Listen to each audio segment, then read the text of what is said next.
the best. You can be the King Kong banging on your chest. You can beat the world, you can beat the war. You can talk the guy, go banging on his door. You can throw your hands up, you can beat the clock. You can move a mountain, you can break rocks. You can be a master, don't wait for luck. Dedicate yourself and you can find yourself. Standing in the Hall of Fame. Yeah.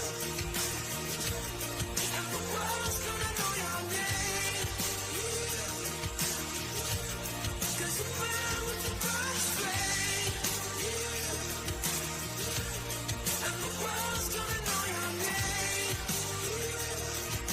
And you'll be on the walls of the Hall of Fame. You can go the distance, you can run the mile. You can walk straight through hell with a smile. You could be the hero, you get the gold. Breaking all the records, he thought never could be wrong. Yeah, do it for your people, do it for your pride. And you're never gonna know if you never even try. Do it for your country, do it for your name. Cause there's gonna be a day when you're Standing in the Hall of Fame. And the world's gonna know your name. 'Cause you burn with the bright flame. And the world's gonna know your name. And you'll be on the walls of the Hall of Fame. Be a champion. Be a champion. Be a champion. Be a champion of the Hall of Fame. Be students, be teachers, be politicians, be preachers. Be believers, be leaders, be astronauts, be champions, be truth seekers. Be students, be teachers, be politicians, be preachers, be believers, be leaders, be astronauts, be champions. Standing in the Hall of Fame. And the world's gonna know your name. 'Cause you burn with the bright flame. And the world's gonna know your name. You'll be on the walls of the Hall of Fame. Be a champion, you can be the best. You can be the champion, banging on your chest. You can be a hero, you can have the world. You can be a champion, banging on your back. You can throw your hands up, you can be the clock. You can move a mountain, you can break rocks. You could be a master, don't wait for luck. Dedicate yourself and you can find yourself.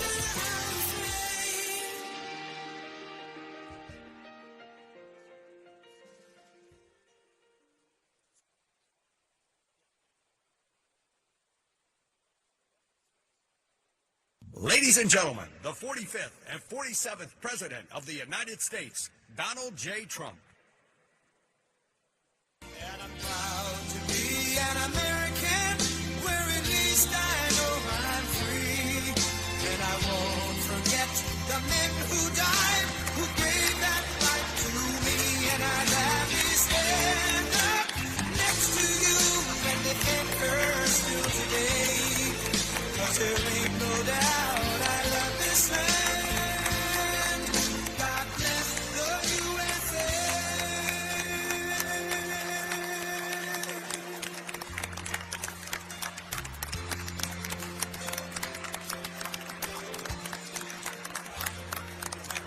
From the lakes of Minnesota to the hills of Tennessee, across the plains of Texas, from sea to shining sea, from Detroit down to Houston, and New York to LA, where there's pride in every American heart, and it's time we stand and say that I'm proud to be an American, where at least I know I'm free. And I won't forget the men who died, who gave that right to me. And I'd gladly stand up next to you and defend her still today. 'Cause there ain't no doubt I love this land. God bless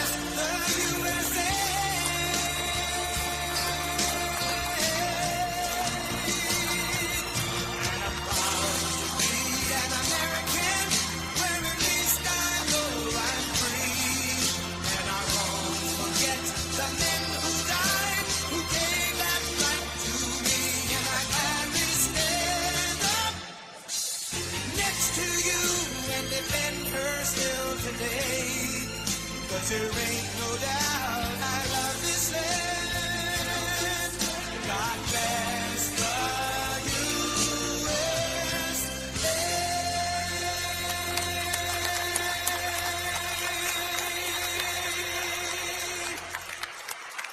Thank you. Wow, that was a nice place with the best sound system. I don't know. Who did? Sounds like the finest opera hall in anywhere in the world. Let's come back here more often. So often you have sound systems that aren't the greatest. There's nothing worse, making a speech when nobody can hear you. This is beautiful and it's a great place. And Memphis has to like me, because I have a lot of friends here, and they were not happy a year ago, 2 years ago, 4 years ago, and now they said, we can't believe what's happened in terms of crime, in terms of what's gone on, and the job that these people and some of the great people, many of the great people in the audience have done. And that's why I'm here today. In fact, we were going to cancel because we have a couple of events going on, as you probably noticed. So they said, oh, we'll cancel Memphis. I said, we're not canceling Memphis for anything. We're not canceling.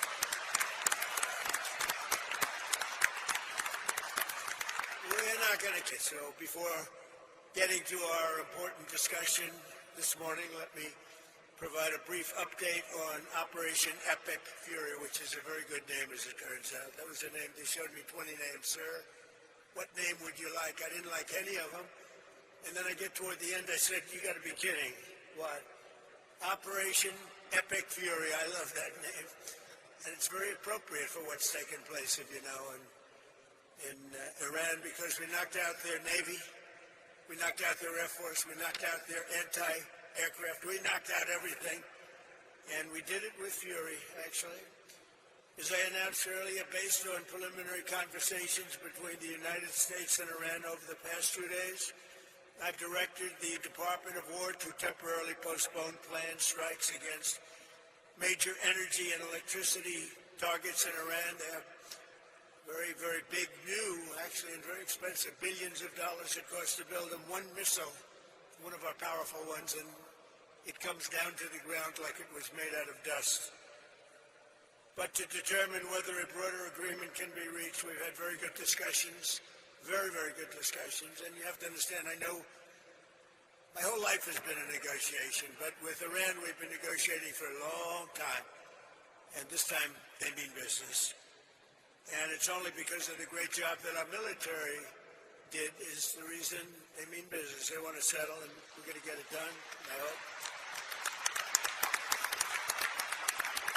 So, hopefully this will be possible, but no matter what, we'll ensure that Iran never obtains a nuclear weapon. They can't have a nuclear weapon. They would have had one if we allowed the Obama deal to stand. That was the Iran nuclear deal, they called it. They would have had one. Marcia 3. I tell you what, Martha, we would have nuclear weapons up there when, would you say, 2 years ago, 3 years ago, or 4 years ago? We would have been in a position that nobody wants to be in. We won't allow ourselves to be in that position. Over the past 3 weeks, the United States military and our partners have been decimating Iran's military capabilities with overwhelming firepower, skill, lethality, and force, and we're destroying their ballistic missiles and drones programs with launchers down by more than 90%. We're hitting their launchers at a level that nobody even thought of before. 90%. They can't launch them, and they don't have very many of them, because most of them have been annihilated. But we've annihilated their defense industrial base, eliminating their Navy. We had 158 ships that down. I said to my people, why didn't you capture the ship? I said, were they good or not? They said, they were great, sir. So why didn't you capture it? We could have used them. They said, it's more fun to put them at the bottom of the sea. But they're not there anymore. So we eliminated their Navy, Pete, right? And that's gone. We eliminated their Air Force. We eliminated all of their air defense, everything. We eliminated everything there is to eliminate, and we eliminated them. We eliminated their leaders. We had the first set of leaders they're gone. Then they met, 88 people met. And it's sad. I mean, it's sad they couldn't have made a deal. We could have made a deal with them a long time ago. Then the second set, 88 people met to pick a new leader. And they're now extinguished. And then they're meeting again. But now nobody wants to be the leader. It's one of the few political jobs that nobody wants anywhere in the world. Nobody wants it. It's a very dangerous job. My job is dangerous too, but their job is worse. In other words, we're systematically dismantling the regime's ability to threaten America. They're not threatening us anymore. As Commander-in-Chief, it's my sacred responsibility to protect our country from all threats. For decades, Iran refused every opportunity to renounce its nuclear ambitions, and in recent months, its own negotiators bragged to our representatives about having enough material to make nuclear weapons. And that was supposed to deter me, but it didn't deter. It made me more anxious, and it just made it much more important. This mission that we're all on together was much more important, and we did it quicker. Iran's missile capabilities were also growing so fast that it would soon have become virtually impossible to stop them. Once they have a missile, once they have what they were building was incredible. You got a little glimpse of it by the fact that when they came out, they started shooting all of their neighbors. Their neighbors weren't fighting with them. They were getting along okay with their neighbors. And I was surprised. Everybody was surprised. And it actually worked in reverse because their neighbors then turned against them. Now Iran has one more opportunity to end its threats to America and her allies, and we hope they take it. Either way, America and the entire world will soon be much safer and will be a much more secure planet. In addition to all of this, we're working on so many different things. You know, our economy was fantastic. We had a Dow at 50,000. They say it couldn't happen in 4 years. It wouldn't happen during my term. But if I got anywhere close, it would be a great success. Well, in my first year, we hit 50,000. And with the S&P, they said, even more difficult. They said it would be impossible to hit 7,000 on the S&P. And we hit that in our first term.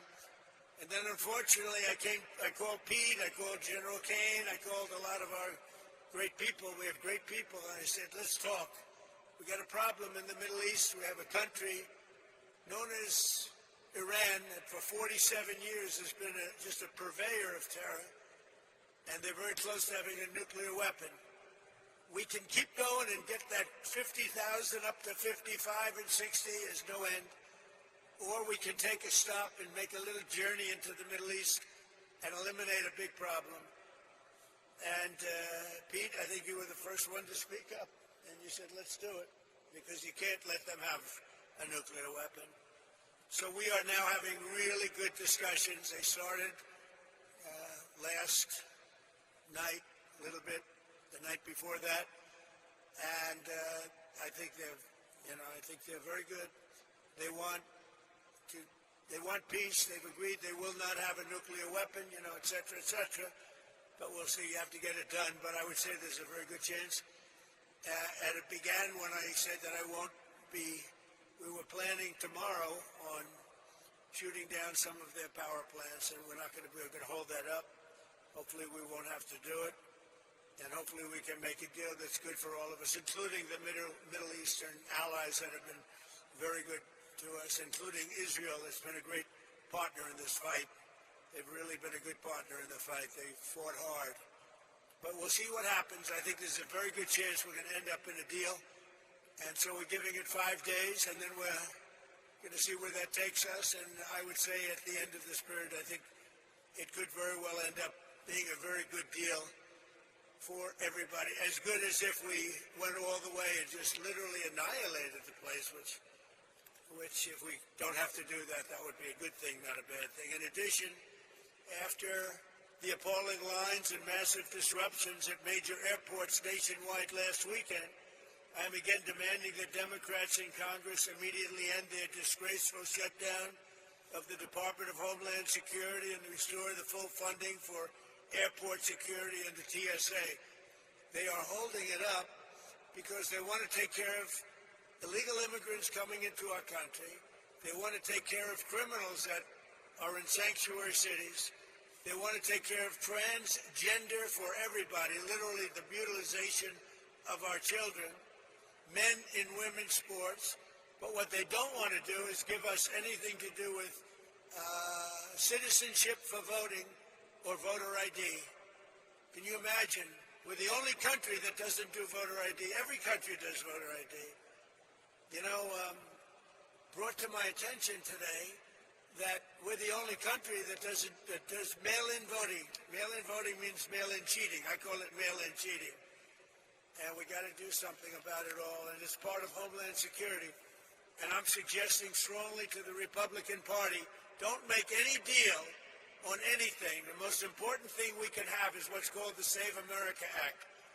Don't make any deal on anything unless you include voter ID, and you have to be a citizen to vote. You have to show citizenship to vote. Very easy to do. It's very insulting when they say people can't do it because they don't know how to do it. Anybody that can't do it, I think it's a very insulting thing to say. The Democrats are fully to blame with the struggle of the great American public is going through at the airports. They're going through a big struggle right now, and we just put ICE in charge, and they're helping TSA, the agents, and they're working together so far very well. I actually suggested that in the airports they take off their masks, and they did that. In the airports, I'm a big believer in the mask because we have, you know, Biden allowed hundreds of thousands of killers into our country. We're rapidly getting them out, by the way. But they would go after these people if they knew exactly who they were. But in the airports, it's different. I didn't love the look in the airport as you get off the plane. So I made a request, and they agreed to it. So they're not going to be doing that. We will also bring out, if we don't have enough, we will bring out the National Guard, where we need it, to help out at the airports. But we're not going to let this happen. It's extortion by the Democrats. They're holding up money that's already been approved, and now they're willing to go $5 billion reduction in ICE in order to get the approval on a deal that they approved, the great big beautiful deal, which is the biggest tax cut in history, the biggest regulation cut in history.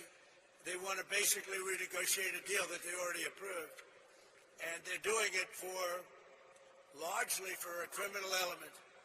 So also the Democrats are putting our country at great risk during this period of time, a period that they call a war. They call it a war. We call it a military operation. Their leaders during this time are, as you want to say, they're in a never-never land. Schumer is gone. I mean, he's a Palestinian. He should be fighting on the side of Palestine. He's actually become a Palestinian leader. I don't know. I've never seen a man change so much. He used to be pro-Israel. Now he's pro-Palestine. I've never seen anything like it. And, he's worried he's going to lose his next election, which it only depends if anybody runs against him. If anybody runs against him, he'll lose. But he's gone very wacky and very dangerous for our country. But we want all of those things. We have to have them. We want voter ID. We want proof of citizenship as part of our funding. We want to merge them so that we can get the great, big, beautiful bill in action, and we can get the America and Save America. They called it the Save Act, but nobody knew what the Save Act was. So I said, you have to call it, under any circumstances, you have to call it the Save America Act, because everybody knows what that is. So they want funding taken away from the ICE patriots who are responsible for getting rid of the criminals that Sleepy Joe Biden, the worst president in the history of our country, and his gang of thugs in the White House. You talk about weaponization. They weaponize everybody. When Pam looks at somebody, it's weaponization.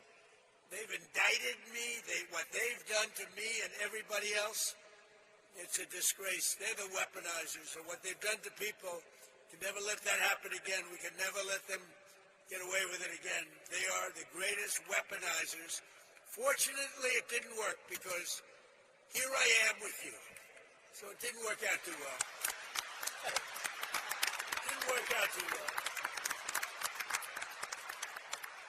but they want to have people come into our country. And so many of these people are murderers. They're drug dealers. They're the worst criminals anywhere in the world. They want them in our country. They don't want them to come out. They make it almost impossible, but we get them out anyway. They should have never been allowed to enter our sacred ground. These people should have never, they came from all over the world. They came from all over. They came from the Congo in Africa. They came from all over South America, Asia, everywhere. And they were from jails and mental institutions. They were drug dealers. They were murderers. 11,888 murders. In any event, the Democrats are being blamed by the American people for the catastrophe going on right now at our airports and at other points of transportation and beyond. And we want the public to know we're not going to let them out of this trap that they created for themselves. And I'm suggesting very strongly that the Republicans, in going for the Save America Act, that you weld it into exactly this, because voter ID is part of Homeland Security. Think of it. We're talking about two separate items, but they're really the same. Voter ID is part of Homeland Security. And citizenship, proof of citizenship, is part of Homeland Security. So I think it should be welded in. I think it should be together. You should vote together, because the public has not liked what they've done at the airports. And they've done it, and the public understands it. They've gotten wise to them. Republicans do not settle with Democrats and let them out of this hole that they've buried themselves in. You have to take the votes in the Senate to approve. You need votes to approve. We have to get Democrat votes. And at a certain point, if you could get rid of the filibuster, it would be great. It would be great. Get rid of the filibuster and get it all done. So we'll get it done. We want another thing. We can, or we don't have to, add those other items. And by the way, they say they're 80-20 items. They're not 80-20. They're 99-1. Men playing in women's sports is a 99-1. You look at transgender mutilization of our children, that's a 99-1. And we have that in the bill, too. So they won't sign it. Then let the people reject them. And what we have to do is we have to win the midterms. This is the most important election. Because all of the gains that we've made, we built the greatest economy, the greatest military. I built the military in my first term, and we built the greatest military in the world. We're showing it now with Venezuela, with Iran. Everybody knows we have the greatest, most powerful military in the world. And we're in a position that we haven't seen. We're respected. You know, our country now is respected all over the world. A year and a half ago, we were a laughingstock. We were a laughingstock. The King of Saudi Arabia told me a year and a half ago, he said, President, I can't believe what's happened to America. 1 year ago, you were a laughingstock. Nobody thought you could ever survive. Now you're the hottest country. Use that expression. He said, now you're the hottest country anywhere in the world. And we are now. Congratulations, because we're all partners in this deal. You're the hottest country anywhere in the world. It's really amazing. So I congratulate you. It's a great feeling, because we were laughed at for 4 years with this guy that should have never been president. So I'm tying Homeland Security into voter identification with picture and proof of citizenship in order to vote. And those two items are the most important thing having to do with Homeland Security. So it should be part of the Homeland Security bill. And I'm requesting that the Republican senators do that immediately. You don't have to take a fast vote. Don't worry about Easter going home. In fact, make this one for Jesus, okay? Make this one for Jesus. That's what I tell him. That would be a damn good thing. The most important part of Homeland Security is voter ID and proof of citizenship. Nobody can vote on Homeland Security without voter ID or proof of citizenship. And you can't have Homeland Security without voter ID or proof of citizenship. So we're tying them together. So now, if you don't mind, let's get to the reason why I'm in Memphis and why you're doing so well. Because Fred Smith, everybody know Fred Smith? He was a friend of mine, and he created from a sort of failed report at like Harvard or whatever. He did a business report, a concept he had, that was his thesis, a concept he had to build a company, and it was FedEx. So he gave this thing where he takes packages, he delivers them, who the heck knows what he put down. Bottom line is they gave him a lousy mark. I don't know if they passed him or not, but they didn't give him a good mark. They say, this is the most ridiculous business plan we've ever seen. Fred, go back to the drawing board and try something else, because this won't work.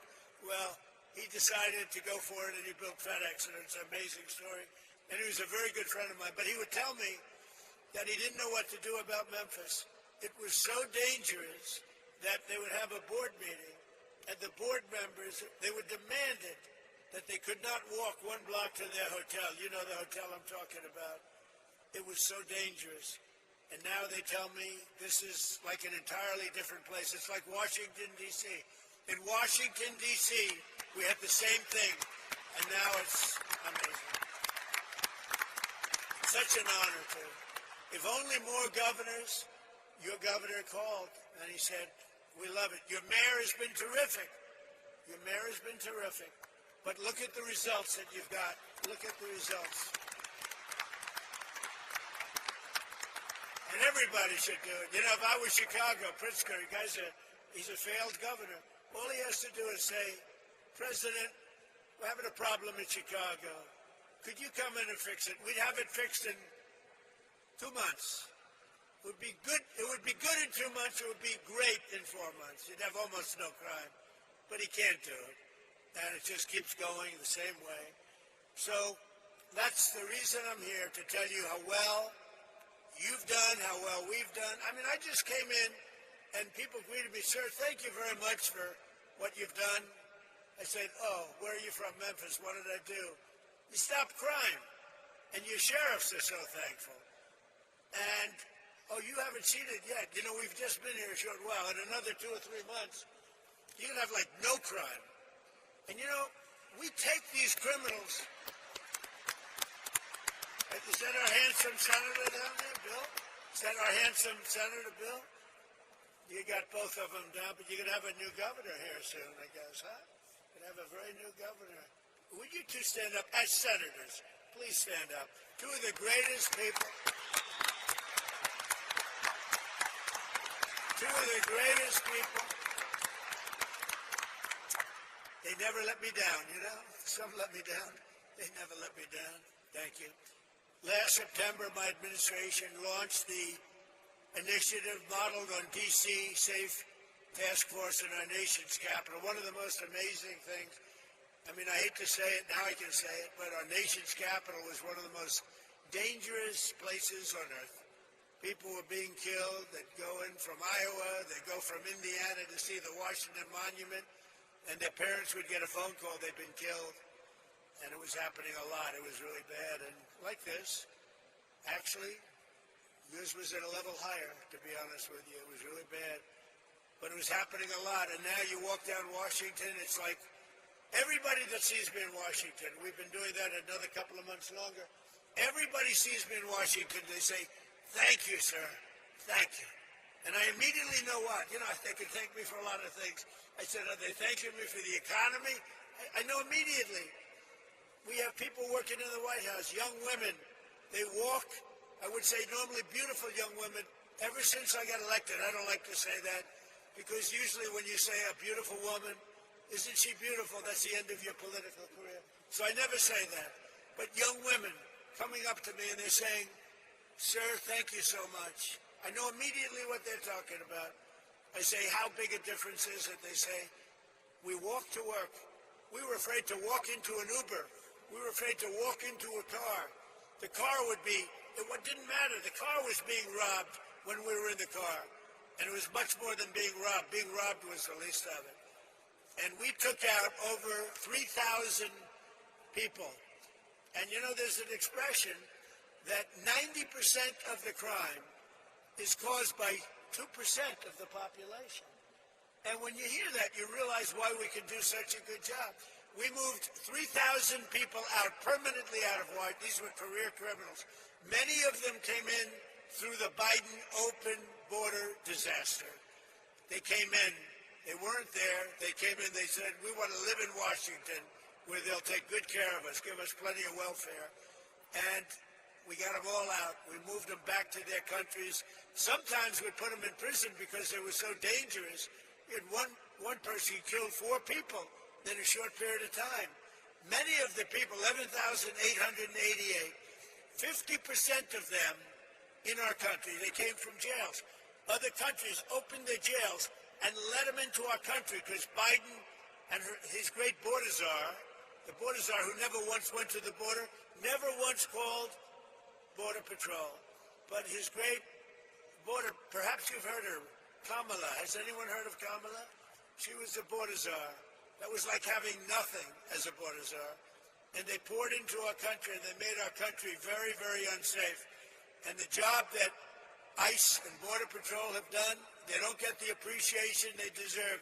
They are great American patriots. They're incredible people.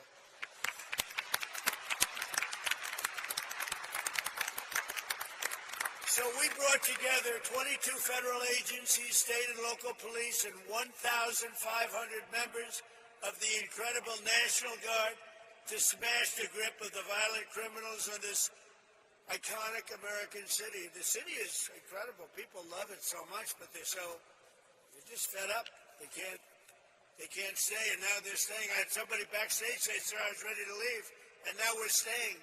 I said, don't worry, it's going to get much better.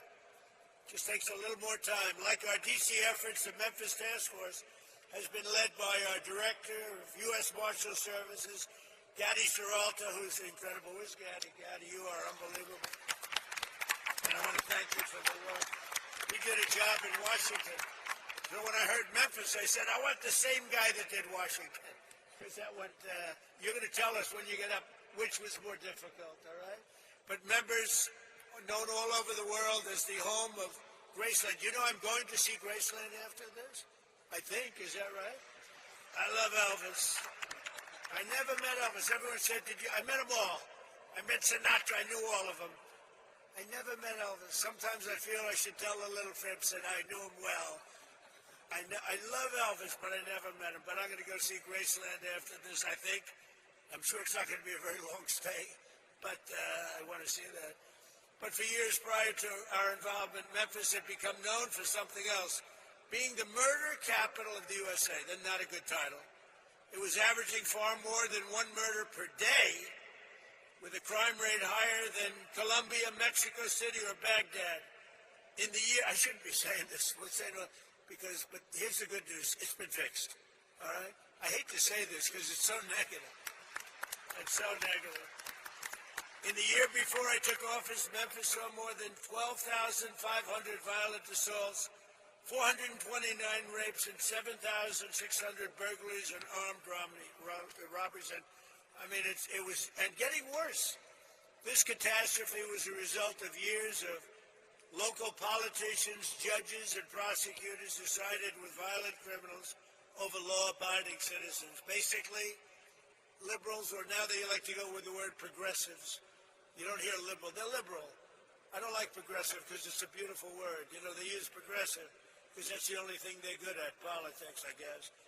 You know, they're bad at policy because all these policies are bad, but they're great at politics, and they do stick together. They stick together, they're good at politics, but they're bad at policy because they can't sell open borders, they can't sell transgender for everyone, they can't sell men and women's sport, so they can be the greatest politicians in the world, and that's why I'm here instead of them, I guess. But just as we have in D.C., here in Memphis, we've achieved one of the largest, fastest declines in violent crime ever recorded. So that's something, right? Ever recorded. In fact, you're half a percentage point away from the record, so we'll catch them in the next month or two, all right? I think that's going to happen. But that includes a 60% drop in robberies, a 74% drop in carjacking, and motor vehicle thefts. We have always achieved numbers that are good. These numbers are right on line to be among the best that we've done, and wherever we do this, we have very similar results. We were in New Orleans where the governor called us, as you know, and we went to New Orleans. They just had Mardi Gras. They said it's the first, it sounds terrible, but it's the first Mardi Gras we've ever had where there was no murder. Can you imagine? Doesn't sound too good, but, you know, we're talking about the facts. And they said we had the lowest crime that we've ever had on Mardi Gras, which is almost nothing. We went there about 4 months ago. We did a great job. So we've achieved a 70% reduction in murders from the peak in this place. In total, we've arrested 7,000 criminals, seized more than 1,100 illegal guns, taken more than 1,000 pounds of illicit narcotics, and rescued more than 150 missing children, making their parents beyond happy.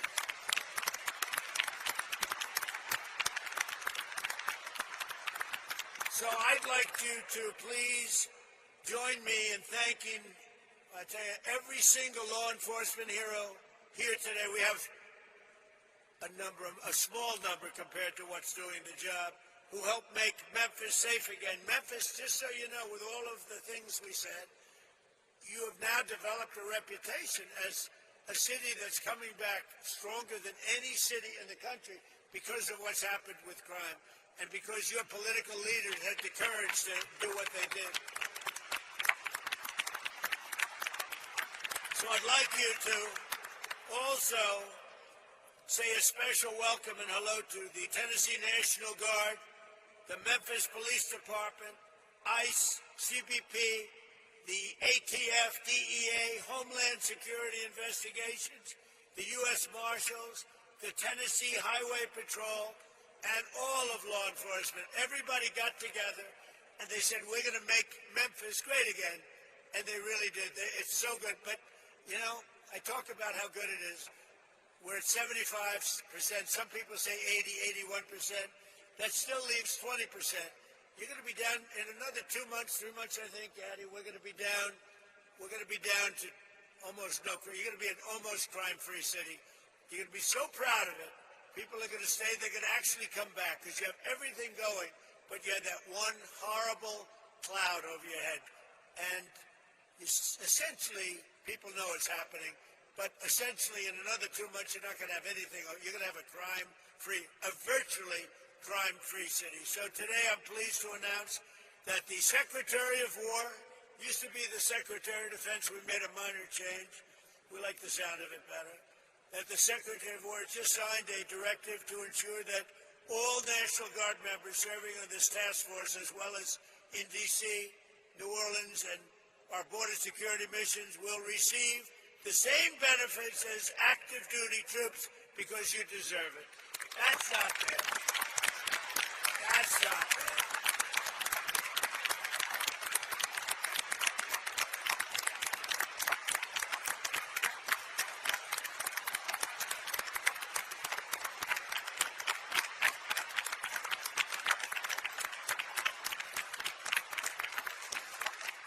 So before we leave, I want to thank Attorney General Pam Bondi, Secretary of War Pete Hegseth. These are great people. Chief of the National Guard Bureau General Stephen Nordhaus, FBI Director Kash Patel, wonderful guy, actually. You had to get to know him. Once you get to know him, he's a wonderful guy. I've known him too long, right? He's a good guy. DEA Administrator Terry Cole, what a job he's done. Acting Director of ICE, where's Terry? Good job, Terry. What a job. In Washington, too. Acting Director of ICE, Todd Lyons. Todd, great. Thank you, Todd. Good job. Head of the ATF, Rob Cicada. Rob. Thank you, Rob. Head of the Tennessee Highway Patrol, Colonel Matt Perry. Thanks, Matt. And head of the Tennessee National Guard, Major General Warner Ross. How are you? You guys look central casting. These are central casting people. What did you need us for? You didn't need us. Anyway, they had to let you do your job, right? They're letting you do your job now. Thanks as well to Tennessee Governor Bill Lee for the outstanding job. Thank you very much, Bill. We appreciate it.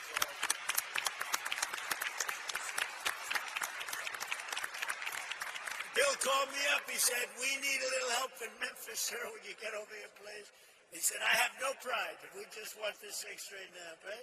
So thank you very much. I'm glad it worked out. Or you haven't seen, what do you see? In 90 days from now, you're going to see numbers that blow these off. You're down 70, 75%. You're going to see numbers that you're going to be very proud of. Senators Bill Hagerty and Marsha Blackburn. Great people. Great people. You have some real warriors, too, as your congressmen and women. David Kustoff, Andy Ogles, Diana Harshbarger, John Rose, Matt Van Epps, and Chuck Fleischman. Will you all stand up? Warriors all. Everyone. Great, great people. You don't get better. It's not the easiest job, is it, huh?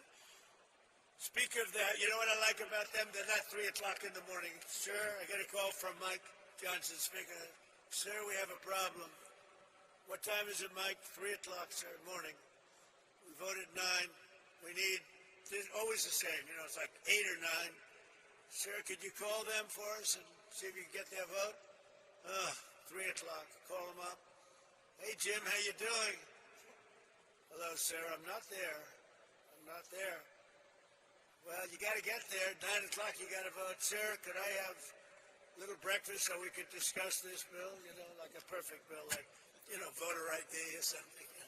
The bill didn't have to be too great to do it. Said, could we have maybe a little breakfast at the White House, sir? So, because I could get there, but I'm just not there. Come on over for breakfast, Bill. You know? I got a lot of them, too. I had about 9 of them. But these are the people we love. These are the people we love.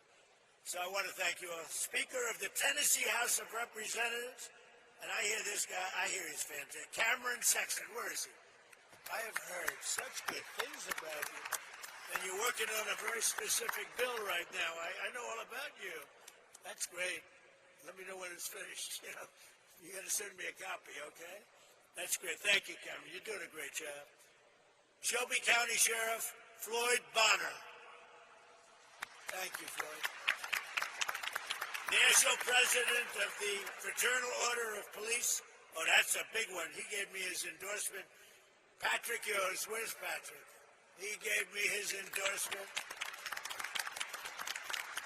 I said, well, what's your endorsement worth? How many members? He said, so we have 490,000 members. I said, that's a good endorsement. Patrick, do you think anybody outside of, within law enforcement, did anybody vote for Kamala that you know of? Don't say you're going to get yourself in trouble. Don't say. But thank you, Pat. That's great. We had an unbelievable. I do believe we got 98, 99% with law enforcement, and why not? President of the National Sheriff's Association, Chris West. Chris, thank you very much. Thank you, Chris. Stand up, Chris. Thank you. Well, why are you so far back there, Chris? You deserve to be in the front row. The National President of the Federal Law Enforcement Officers Association, Matt Silverman. Great guy, too. They're all great guys, all guys we know. All guys, thank you, Matt. They're all guys that supported me, Pam, every one of them. For years, our leaders allowed entire cities in America to be destroyed by crime, drugs, and gang violence. Tolerating this violence was always a choice. 19 of the 20 most dangerous cities in America are run by Democrats. I'm surprised. I thought it was 20 of 20. I don't know why it's 19. I don't believe it. It's like, I heard it was 25 out of 25. Well, I'll find out about it because I don't believe it's right. Whoever wrote that statistic is wrong. But under the Trump administration, we believe that no city or neighborhood should be left behind. In Memphis, the crime became so horrible that residents were made prisoners of violence in their own community, in their own home. But with the help of the great people right here at this table and right here, it's a whole different story right now. It's changing fast, and it'll be record-setting in a very short period of time, and I'll be here to celebrate it with you. You know, it's a very special state to me. I won this state bill by numbers that nobody's ever won it before. We have the all-time record for votes. So I happen to like the state. I love Tennessee. Maybe someday I'll move to Tennessee. I might have to move there. No, I love it. You never know what that is. You know, you just have a relationship with the state. It's a lot safer than relationships with other things, I can tell you as a politician. But I especially want to thank Speaker Sexton, who's working with the task force to pass model bills that will be toughen crime, to deliver permanent safety to the people of Memphis. And really, I don't know if you know, but they're looking at this all over the country, what you're doing. They're studying it. That's why I know your name so well. And all over the country, they're studying it. And so I hope you do a great job, as simple as you can, and as complex in the sense of we want to be tough, we want to be strong on crime, because that's the thing.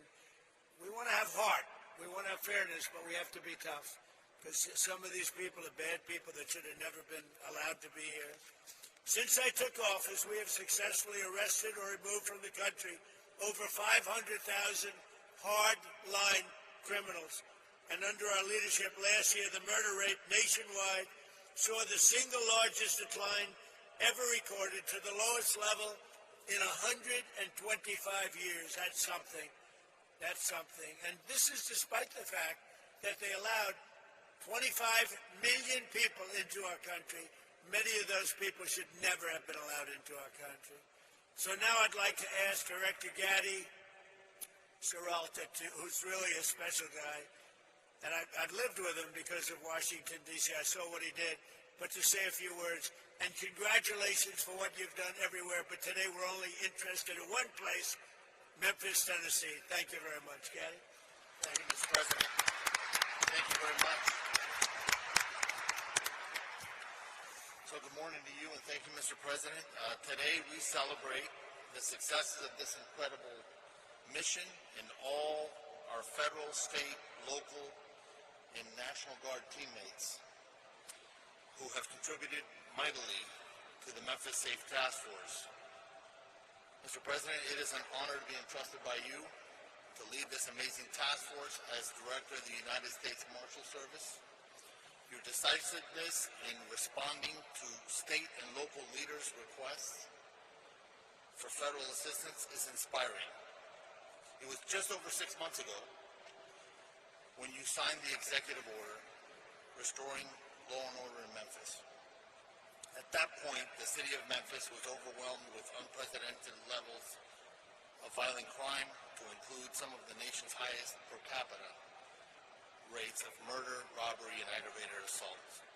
Memphis residents could not safely enjoy a walk downtown. Parents were fearful of their children playing outside, and local businesses struggled to prosper. The mission you gave us was clear and concise. Crime will not prevail in Memphis, period. The city will not be surrendered to lawlessness. President Trump, thank you for your leadership. We had a blueprint, quickly restoring order and reducing violent crime, given our success with Operation Make D.C. Safe and Beautiful, as you mentioned. We began our deployment to Memphis and commenced operations on September 29, 2025 with 20 partner agencies and 200 task force members. Now we partner with 33 multi-agency teams throughout the Memphis area. We have the support of over 2,700 officers and National Guard members who comprise the Memphis Safe Task Force, most of which are out here in the audience. In just over 6 months, the Memphis Safe Task Force has made over 7,342 arrests, this is last week's numbers, with charges ranging from homicide, there was 44 of those, 94 drug offenses, 812 drug offenses, and 757 gang-related offenses. We have seized over 1,200 illegal firearms and located and returned 150 missing children. Each of these arrests and seizures of illegal contraband have a ripple effect. bringing justice to victims, relief to communities, and the prevention of future offenses or deadly accidents. Our work, however, has not just been about arrests and the seizure of illegal firearms and narcotics. Our Tennessee National Guard partners have made a significant impact while serving on the task force by administering several life-saving doses of Narcan to overdose victims, chasing down and detaining a fleeing murder suspect on Christmas Day, and providing immediate life-saving medical aid to the occupants of a vehicle collision on I-40. That's just a few of the things they've done. Similarly, our Health and Human Services Tactical Med, we call them TACMED, they're our doctors. Their team has treated almost 500 task force officers and related injuries during our operations. The fraud cell, the Memphis Safe Task Force Fraud Cell, has been a key contributor in targeting federal benefits fraud, organized crime, and other complex fraud matters.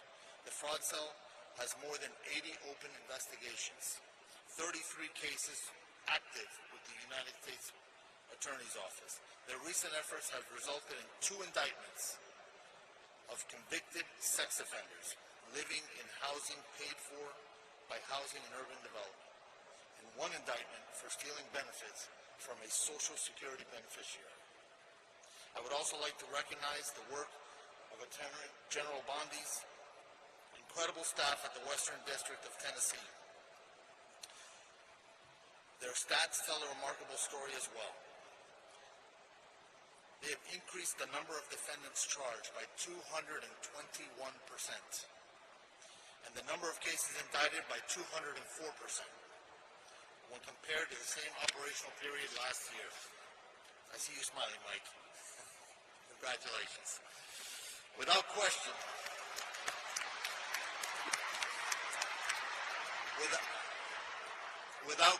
the public safety outlook in Memphis has improved dramatically. In the past 6 months, collectively, our efforts have resulted in a 43% reduction in total serious crimes, 37% reduction in murder, 40% reduction in sexual assault, 56% reduction in robbery, 68% reduction in motor vehicle thefts, and the most impressive of all is a 65% increase in the solvability of the crimes that have been committed.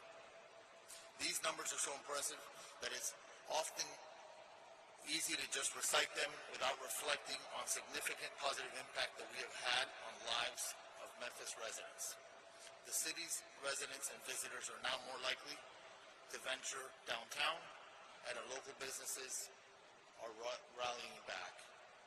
Large-scale public events have shown improved safety outcomes, as demonstrated during the December 6, 2025 St. Jude Marathon, where 22,000 runners gathered without a single reported downtown burglary, compared to multiple incidents in the prior year. Perhaps the most telling of all is one of our Special Assistant United States Attorneys recently reported that a traveling emergency room doctor, expressed his appreciation for all that the task force had done. You see, he said that in years past he would see 3 to 5 gunshot victims per shift. And now he sees an average of 1 gunshot victim every 3 or 4 shifts. Mr. President, the Memphis Safe Task Force underscores one simple truth. When federal, state, and local agencies work together as genuine partners, we can reclaim even the most troubled cities. I am extremely grateful to you for the opportunity. To all our partner agencies, it has been an honor to work alongside you, and I look forward to sustaining and building on these partnerships as we continue to make Memphis safe again. Thank you. Thank you, Getty, very much. And Pam, I think, thank you. What a great job. And I think, I see them sitting out there, your U.S. Attorney and your Assistant U.S. Attorney. You do a great job. Would you please stand up? Michael Donovan. Thank you, Michael. Thank you both. Great job. Thank you. Pam Bondi, please. Thank you, President Trump. You know, some people choose to tolerate crime, but you chose law and order. And that's why this task force worked. It was all of us, as Gaddy said, working hand in hand with my FBI, DEA, U.S. Marshals, ATF, with Cash, with Terry, with Rob, with Gaddy. Not only that, with Pete, with Department of War, with Homeland Security, with all of my agencies, working hand in hand with the National Guard. When you went out there, when we came to Memphis, you could not tell who was with what agency because everyone was working so well together. Our U.S. Attorney, Mike Donovan, was out there. And not only this, everyone needs to know, we met with this president multiple times about this endeavor. The president knew what was going on here. The president cared. People like Alice Johnson sitting in the front row, who is a Memphis resident, she told us what a horrible crime problem there was. And I think the unsung hero in all of this is Stephen Miller. Stephen is the architect of making all of these plans work. Stephen, thank you. Thank you. And just two very brief examples. There was a horrible murderer, Arsenio Davis, who last October committed a gruesome double homicide. He killed his mother and dismembered another person. And based on this task force working hand in hand, he's off the street. Another example, a horrible monster who's charged with raping a small child. This task force, all of these members working together, arrested him. We can give you countless examples of that. Over 770 gang members off the streets. And we know there's no normal day for a law enforcement officer. We know it's so dangerous what our law enforcement officers do. But know this, Donald Trump and this administration, we have your backs. Thank you all, and thank you, President Trump. Thank you, Brett. And Pete Hegseth, who's been unbelievable at what he's doing, is nobody better. It was a wise choice. Pete, go ahead. Well, thank you, Mr. President. Thank you for your historic leadership on Operation Epic Fury. The success you've laid out was only possible because of the military you rebuilt, as well as the historic success here in Memphis. And I want to start by thanking every patriot in this room, in law enforcement, and the nearly 1,500 National Guard members for your heroic efforts in this operation.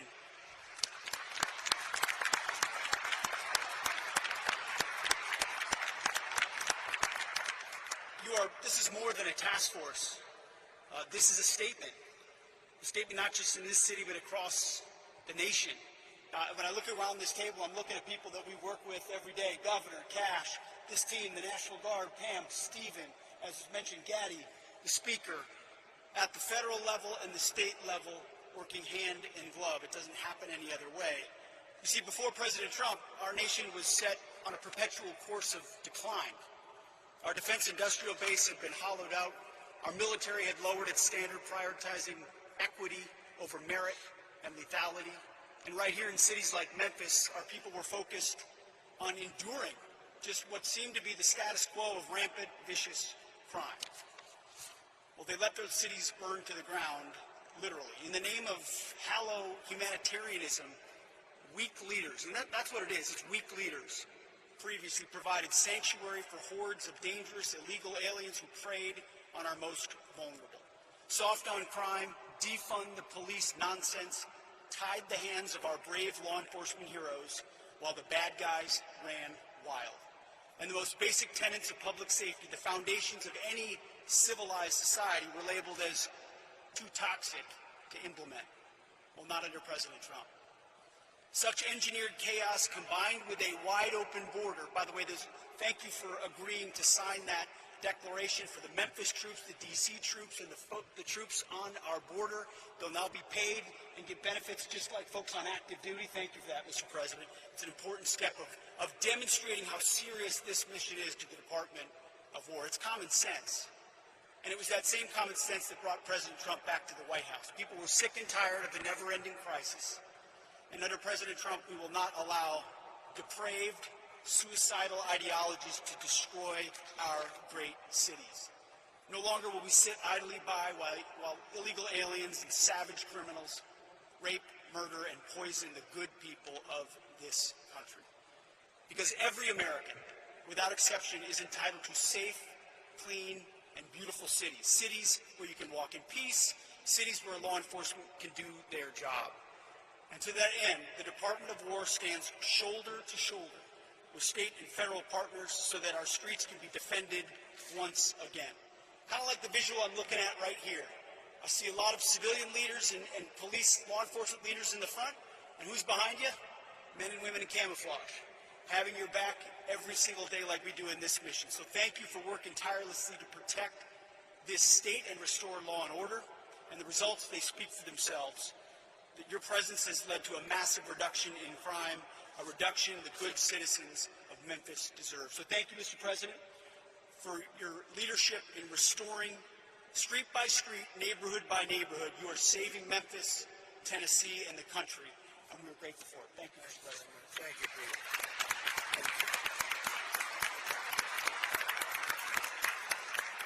Mr. Governor, please. Yes, sir.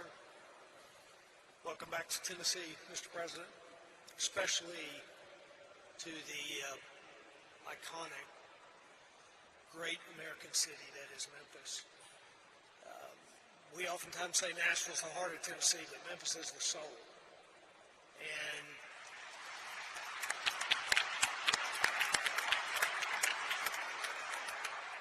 great businesses here, remarkable people, a true, rich cultural history, but a serious problem.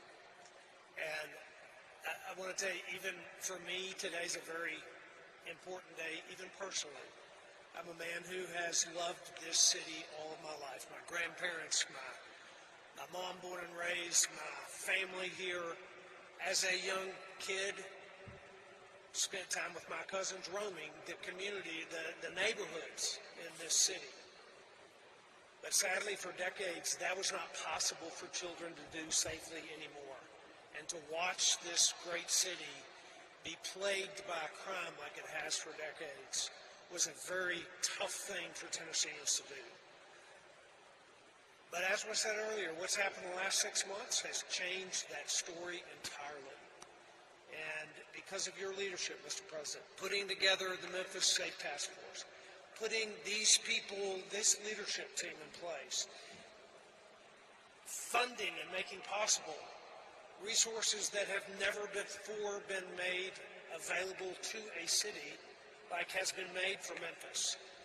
Because of that, because of the leadership here, and these, especially these men and women of law enforcement and the National Guard who have, in fact, gone shoulder to shoulder with not only the multiple agencies involved, but with the people of Memphis. What has happened here has created generational change and will create generational change, and it could not have happened except for what's happening and what we're celebrating here today. So the people of Memphis are grateful. This governor is grateful. I thank you for the work that's happened. And we are looking to the future. We believe that great things lie ahead for this city. There's a lot of work yet to be done. The General Assembly, and we are working together with the General Assembly to create legislation that will make certain that this is a lasting effect for our city. I'm very hopeful for the men and women of Memphis that have prayed for a long time that the violence would stop, for the businesses that have held strong to create jobs and opportunity for Tennesseans. I have a lot of hope for the future. I do believe and have believed all my life that this is a great city, and now it is on a trajectory of greatness beyond where it's been in the past. Thank you for that. And I will say, I want to introduce Stephen Miller to speak next. There is one person who showed up here early, actually multiple people at this table, but he said his commitment to whatever we needed for this city and for this task force to be successful. He committed that when this began, and it has happened. And we're not done, but the statistics speak for themselves. What Gaddy just read out a while ago is hard to imagine when we first started this just 6 months ago that these were going to be the results. There's more to go, but we're grateful for the work. And Stephen, your commitment to us, Tennesseans, truly are grateful for it. And your commitment to President Trump's strategy, not just to make Memphis safe, not just to make Tennessee safe, but to make all of America safe again. So thank you, sir. Thank you. Thank you. But first and most importantly, thank you to President Trump, whose vision and courage and determination has achieved something that if you had predicted it 15 months ago, people would have said it was impossible. If you had said 15 months ago that we would achieve the lowest national murder rate, not in 5 years, or 10 years, or 15, or 20, or 30, or 40, but in 125 years, nobody would have believed it possible. And President Trump did exactly that, and it is a miracle.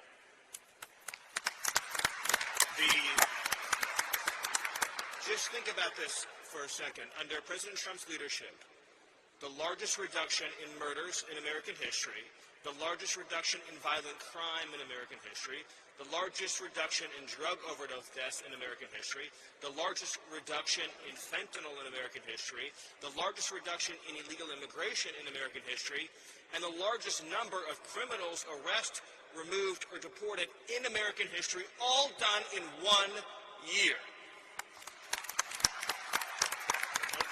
If I would just say this, if we had an honest media in this country, the statistics I just gave you would be 24/7 on the news.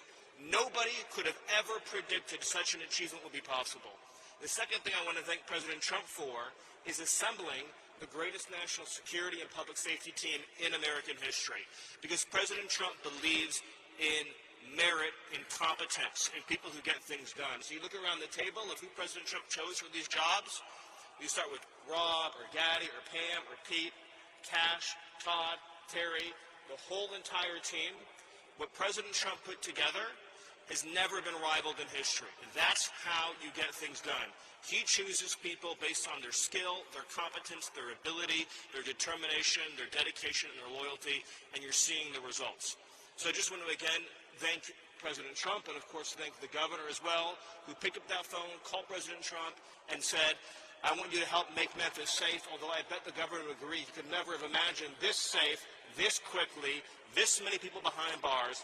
And let's just remember that because of the work that President Trump is doing, not only in Memphis, not only in Washington, D.C., but all over the country, ultimately, it will save and is saving tens of thousands of American lives. It is, I'll use that word again, what President Trump has done on border security and public safety is a national miracle that will be studied not only for generations, but for centuries to come. Thank you, President Trump. Thank you, Steve.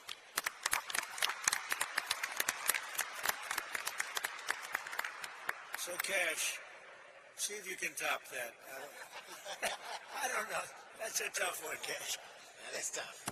You know, Mr. President, as I look around this venue, I see, and I'm reminded again, why we have the greatest warriors on God's green earth, the men and women serving in uniform, the men and women serving and wearing the badge, and law enforcement, our police, our sheriffs around the state of Tennessee. I'm reminded that Americans exist to protect this country day in and day out, and they've done it like we've done it here. But what we didn't have was you. We didn't have a commander-in-chief who backed the blue, who resourced the blue, who funded the military, who did whatever it takes to safeguard every single life. And here in Memphis, Tennessee, you have put on a show for the world. You have allowed us to go out there and capture gangbangers, rapists, murderers, drug dealers at record historic levels. And for me, a first-generation Indian American kid whose parents fled a genocide in East Africa to become the 9th director of the FBI, I'm living the wildest dream you could possibly imagine, sir.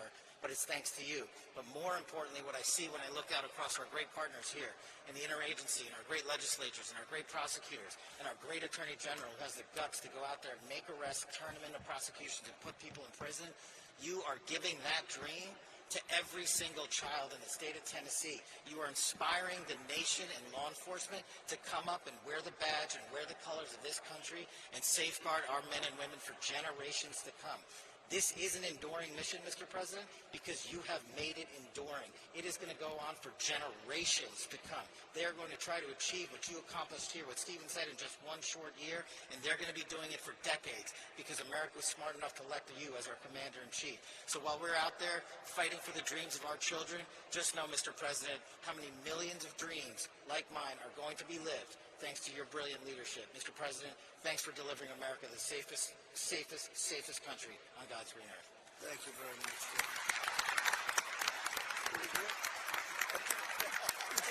You did pretty good. Thank you very much. Mr. Speaker, please.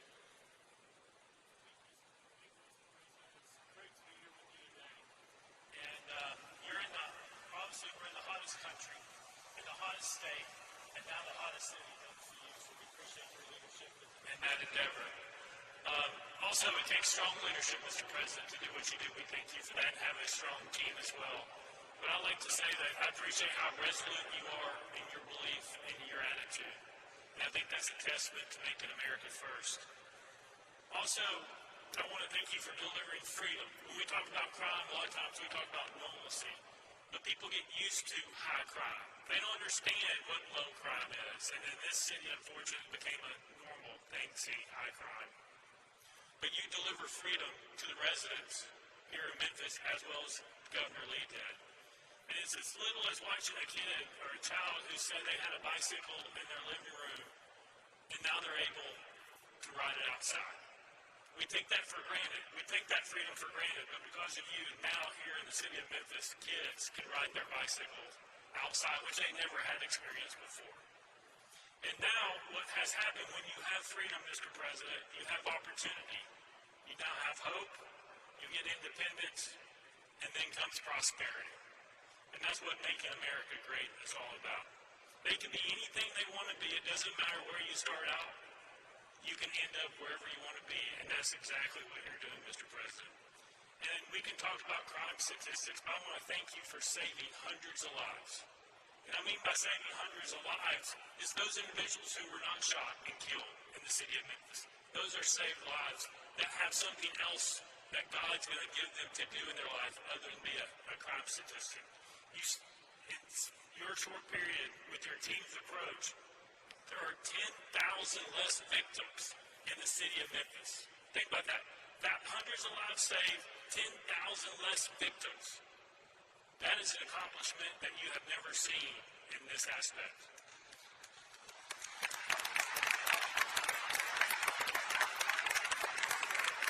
And I appreciate your strong team, all your individuals here, also brilliant mind, Stephen Miller, who I've been able to work with.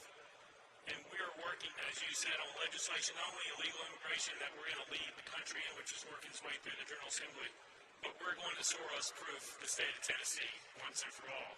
And we're going to take on Bell, we're going to take on woke and soft on crime DAs. We've already done truth in sentencing. We're working on 3-strike legislation. But we have a strong General Assembly that will support the governor and me and Lieutenant Governor McNally, who's a great advocate in this endeavor. And the last thing I'll say, Mr. President, is I appreciate your resolve to not allow people's words to distract you from your destiny. Stephen Miller just laid out what that destiny looks like, which is untouched in our history.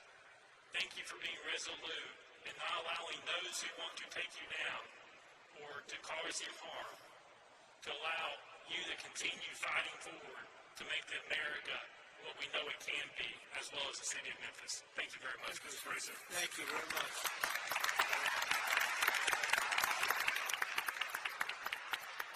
And now we have the ICE director, very important. He's done a fantastic job. Todd, please.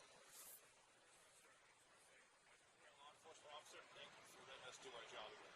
That's the key thing. The men and women in this room that wear the badge every day, we know that we have a president that has our back. So because of you, we can go out and we can make America safe again.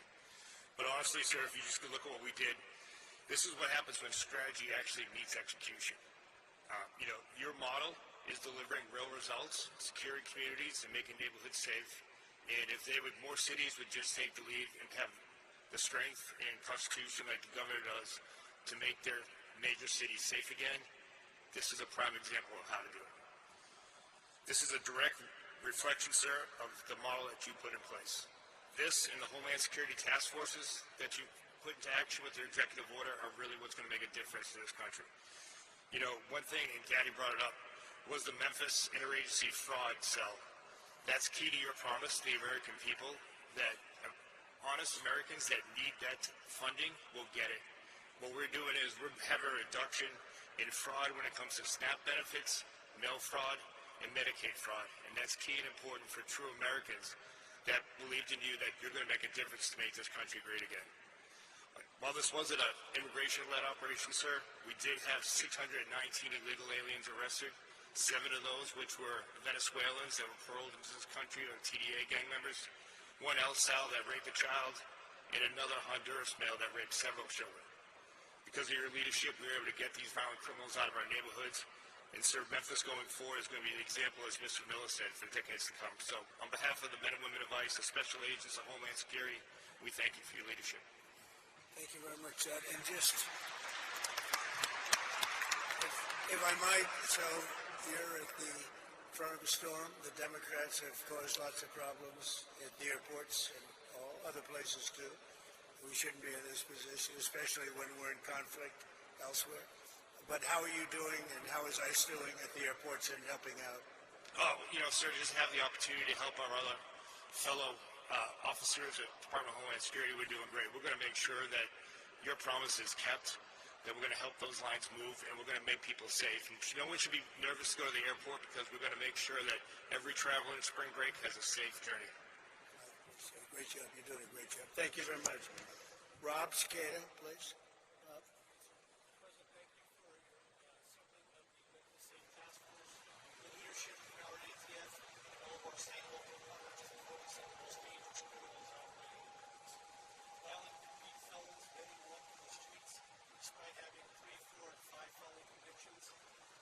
No longer doing so. They're no longer walking these streets without the fear of federal and state local and state law enforcement getting together and taking them off the streets. We focused our efforts on the most violent gang members operating in Memphis, so much so that we've decapitated the leadership of the Richard Ruthless gang and the Vice Lord gangs operating here in Memphis. Their leadership, their membership is currently running the streets without any sort of direction. The gang members are falling apart. They're weakened. Their ability to coordinate and commit violent crimes are broken down because of the Memphis State Task Force. We've also been able to identify numerous firearms trafficking task force. Some of the evidence items that you see here were recovered from violent gang members.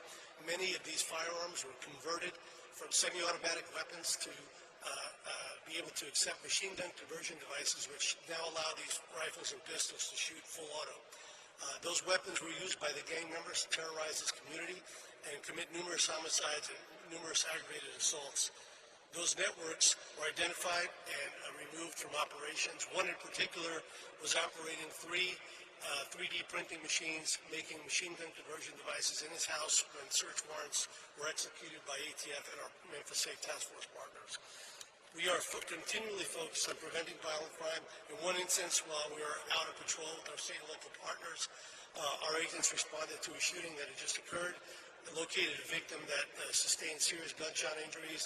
Agents were able to render first aid on the scene and prevent that victim from bleeding out. Victim was transported to the hospital and ultimately survived because of the Memphis State Task Force being here. Our agents regularly talk to the members of the community. The community, when we first arrived, was in visible fear. They were afraid to walk out of their homes to the corner store.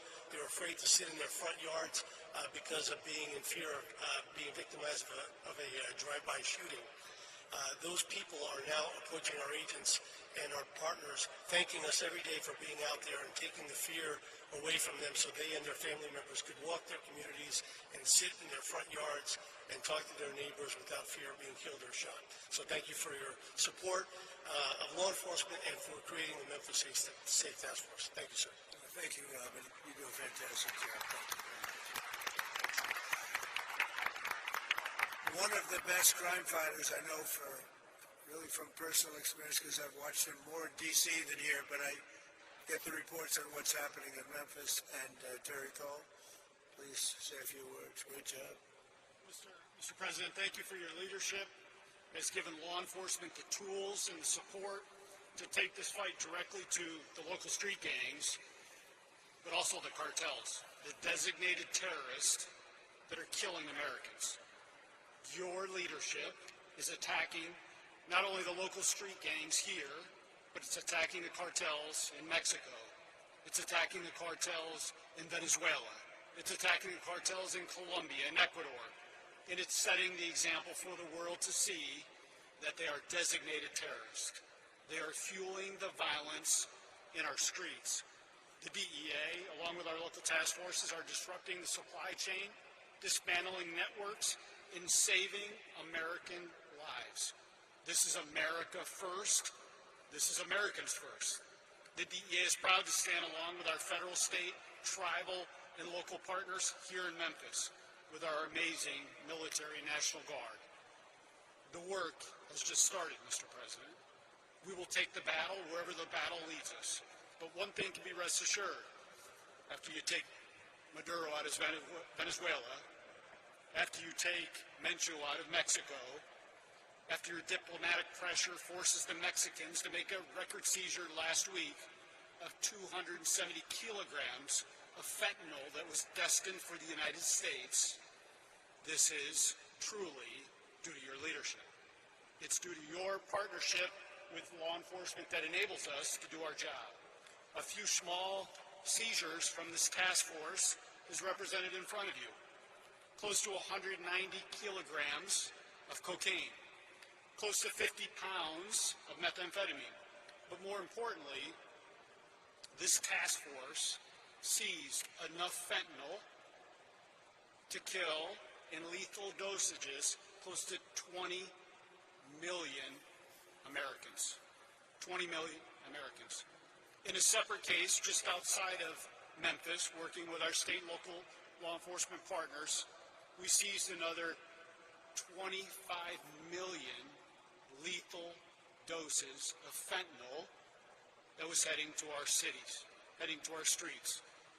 I will tell you, Mr. President, in my 3 tours here to Memphis to put on the gun, to put on the vest, and to go out in the community, I was welcomed.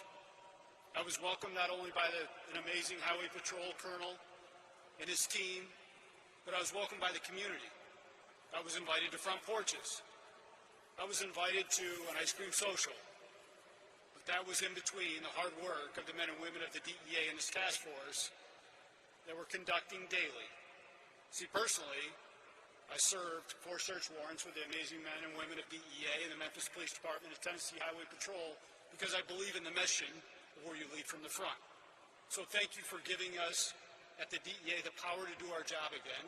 Thank you for giving us these amazing relationships with these task forces and the Homeland Security Task Force and the Memphis Task Force and the Washington, D.C. Task Force. There's no command we won't go out and complete, Mr. President. We're here to execute your orders. Thank you for your leadership, and thank you for this amazing opportunity to make America safe again, sir. Thank you. Thank you, Terry. Great job. So just in finishing up, we have 2 great people that happen to live here. One's a business owner, and a good one, and one's a good one, also a resident. And we're going to ask you both to say a few words, please. Mr. President, thank you for saving Memphis, and thank you for asking me to share my story. My name is Tim Pugh. I'm a co-founder and president of Pugh's Earthworks and Pugh's Flowers. My brothers and I have 2 family-owned businesses in Memphis, and this year marks our 50th year in business. Since we started our American dream, my entire family, including our new grandbaby, is living and working in Memphis. We want our family to feel and be safe. We have many friends that have moved away and encourage their children to move away because of escalating crime. We love Memphis and call it our home and would never want to move away. The crime in Memphis has affected my businesses. We've had several delivery vans full of flowers stolen as we're at the front door of someone's house delivered. Turn around and the van's gone. We've had landscape equipment stolen from job sites, so now we have to lock each piece of equipment to the truck while we're working on the property. And because of multiple break-ins, including one night we had 5 vans with the catalytic converter stolen on all 5.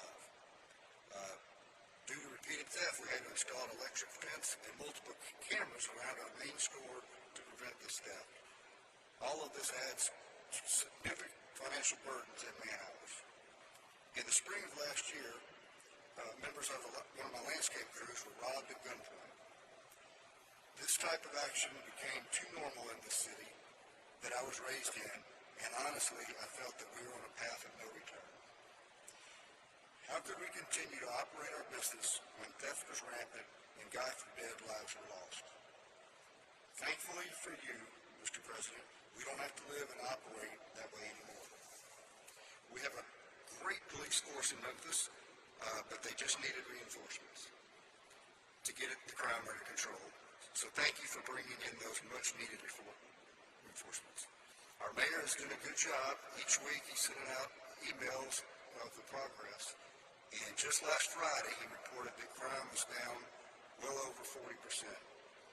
Honestly, Mr. President, I feel like crime is down 100%. And that is because of what you've done. We want Memphis to grow and prosper, and to do that, you must have a low crime rate. People have to feel safe. That wasn't the case before, but now it is. Thank you to the task force and our city leaders for working together to make this happen. And thank you, Mr. President.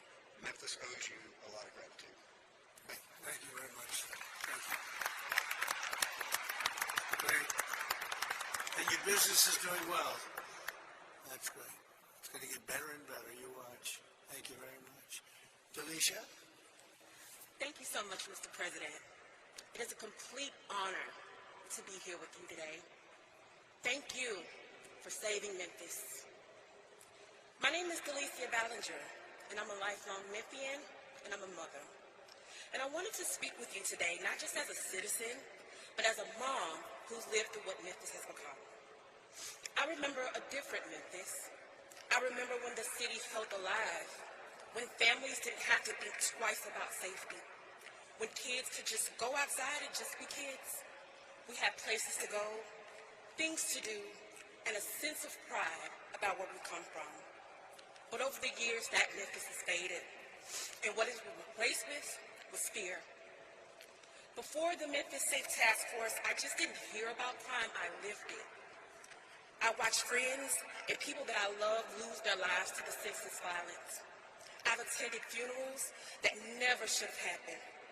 I've seen families torn apart, mothers grieving, and children growing up without parents, all because of violence that felt like it would never end. And those moments stay with you. They change how you see everything. But nothing's changed more than becoming a mother.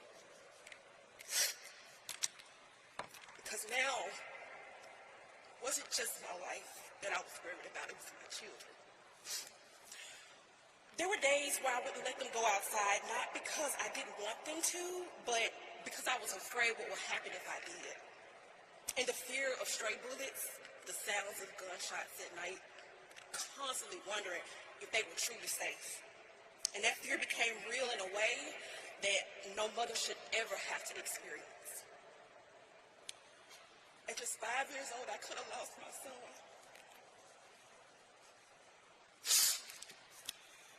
There was a drive-by shooting, and a random bullet came through my home and it sat in that very same space where my son played. And to that day, this bullet hole is still in my wall, a permanent reminder of how close I came to losing everything. My family we are good people. We work hard every day to have everything that we have, only to have it taken away from us. We've experienced multiple burglaries in our home, and it wasn't just the material things that were stolen, it was our sense of security, our peace, our livelihood. And that violence just wasn't inside of our home, it was all around us. Just literally 4 houses down from where I live, a grandmother and her child were shot. I remember what sounded like almost 30 gunshots ring out. Yellow tape covered the street. After that day, those neighbors never returned. Their home now, with the for sale sign, stands as a reminder of a fear so deep that they couldn't come back to the place where they almost lost their lives. And that feeling, that fear, is something that my family knows all too well. That is not how families are supposed to live. That is not how children are supposed to grow up. We've reached out for help. For years, we looked to our local leaders hoping that something, anything will change. But nothing did. And that was until you, my president, stepped in. I need you to understand what that meant for families like mine. Because in a matter of weeks, we felt a difference. Today, I can sit out on my porch and drink tea in peace. My children can go outside and play in our backyard again. And for the first time in 5 years, I don't hear any gunshots in my neighborhood. It's been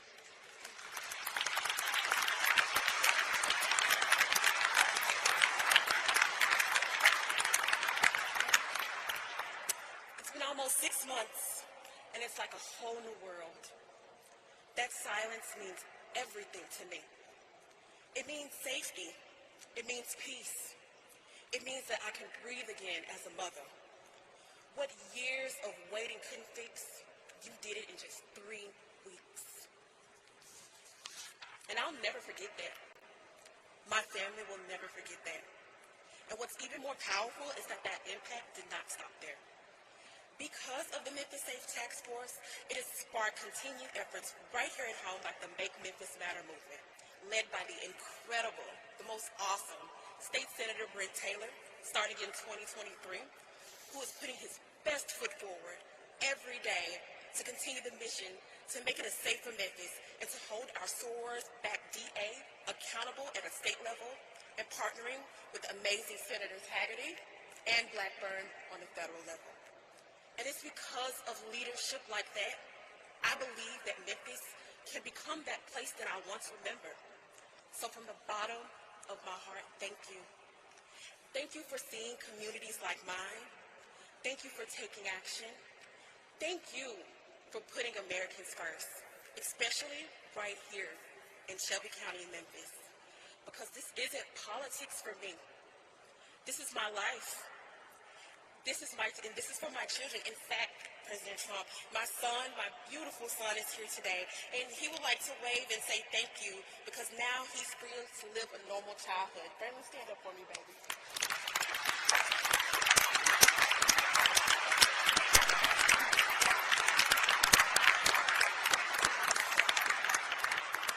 And because of that change, we finally have a sense of normal again. Again, from the bottom of my heart, I truly don't have the words to share how much I appreciate you. Thank you so much, sir. Memphis loves you, President Trump. Thank you. Thank you very much. Wow. I don't know, Delisha. I think we're going to have to give her MVP, right? MVP, Delisha. That's a great job. Thank you very much.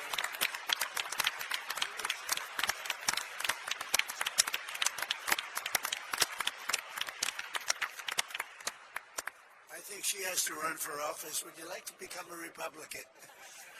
She said, I am a Republican. I love this. Anyway, great job. Thank you very much. Appreciate it. Really beautiful.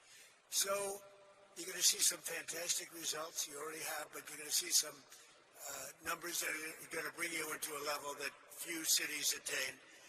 I want to thank the governor. I want to thank the state. The state is just a fantastic state. First day I stepped in it, we were leading by 30 points, and it never went down. It just only went up. So it's something special. We have a bond. We have a special bond. You know, you can be a politician, but when you win something in landslide, you have a very, very great feeling. And I want to tell you, this is a very, very successful, beautiful state, and I love Tennessee. Thank you very much, and congratulations to Memphis. And fantastic job. Thank you. Thank you, everybody, very much. Thank you.